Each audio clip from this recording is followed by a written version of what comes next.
finite, fragile life in an infinite, eternal universe. 2 trillion, 2,000 billion galaxies. There aren't any other worlds where this happened. We've seen no evidence of any civilizations out there beyond Earth, and that's a surprise. It's the only place where meaning exists, potentially, in a galaxy of 400 billion suns.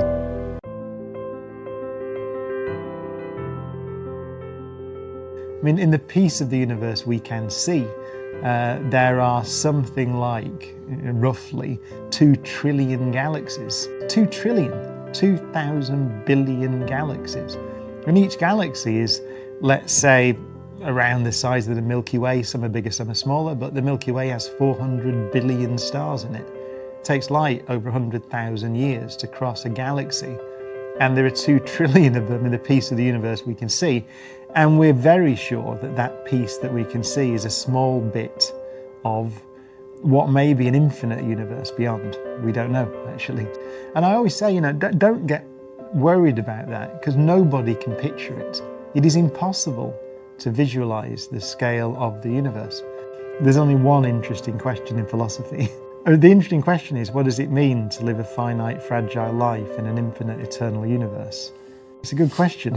What does it mean to live a finite, fragile life in an infinite, eternal universe? And I think the answer is, sort of paradoxically, whilst we are definitely physically insignificant, I've just said, the Earth is one planet around one star amongst 400 billion stars in one galaxy amongst 2 trillion galaxies in a small patch of the universe, right? So we're definitely small, and you can't argue with that. We're just specks of dust. But if you think about what we are, so everybody, me and you, everybody, we're just collections of atoms, right? Some of them are as old as time, pretty much, and some of them were the other ones. Everything else, other than the hydrogen in our bodies, was made in stars, right? So we're all cooked over billions of years, and we're in this pattern that can think. So suddenly, as the great Carl Sagan said, you have a means by which the universe understands and explores itself, which is us. And that sounds unlikely when you put it like that, that you can have a few things that were cooked in the hearts of stars, you stick them together in a pattern, and suddenly it has some ideas and starts writing music and art and things. That's quite difficult to comprehend, right? But that happened here. We know that because we're sat here having a conversation. And so the question then becomes, well, on how many other worlds did that happen? And that's where I think the value can come in, because it's a reasonable guess, and it's just a guess, right? But it's reasonable. You can make the argument that there aren't any other worlds where this happened, certainly in our galaxy. So it could be that this planet, notwithstanding its physical insignificance, is the only place where anything thinks, right? For millions of light years in every direction. And suddenly, therefore, you end up considering this planet as being the most valuable place in the local universe, notwithstanding the fact that it's small. And that idea, it's not just a complete random guess, by the way. We've had a bit of a look. Astronomers have pointed radio telescopes up at the stars for a while, 50 years or more now, and heard nothing.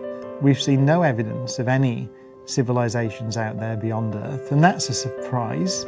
There's a reasonably plausible explanation for that, which is biology, which is that if you look at the history of life on Earth, then you see that life began pretty much as soon as it could here on Earth. We have evidence there was life 3.8 billion years ago, something like that. And the Earth's 4.5 billion years old, so pretty quick in geological time you get life. But then if you talk about advanced life, complex life, multicellular life, then there's no evidence at all back beyond a billion years. Actually, really, in the fossil record, 650 million years ago or something, you start seeing the first evidence of complex creatures. So that means that on this planet, it took over 3 billion years to go from single cell life to anything more complex than a single cell. And then another 500 million years or so to go from the multicellular things to a civilization. So it's 3.5 to 4 billion years. It's a third of the age of the universe. That is a really long time.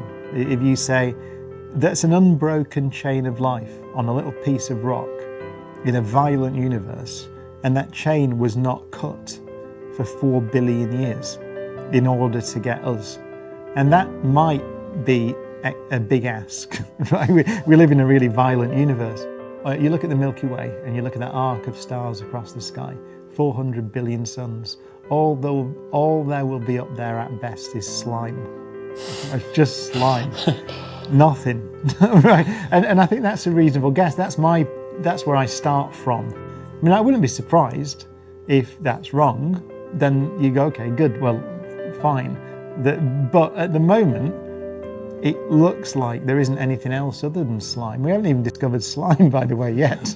We're still in the position where we've not seen anything, not even a single cell on Mars or the moons of Jupiter or somewhere like that. So at the moment, we are alone, as far as we can tell.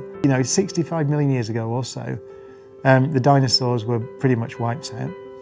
And that left a little evolutionary niche for a little thing, shrew-like mammal type thing. And ultimately that's why we're here. If that hadn't hit and wiped out, cleared the way, we wouldn't be here. You probably wouldn't have a civilization, you would guess. And so, there would be none of the things that we just take for granted in the potentially the Milky Way galaxy. So if we're the only civilization in the galaxy, then I think it's pretty likely that if that comet hadn't hit 65 million years ago and wiped out dinosaurs, there wouldn't be any civilizations in the galaxy. So nothing would know anything. So none of this knowledge would exist. So that just shows you how precarious the position of civilization and life is.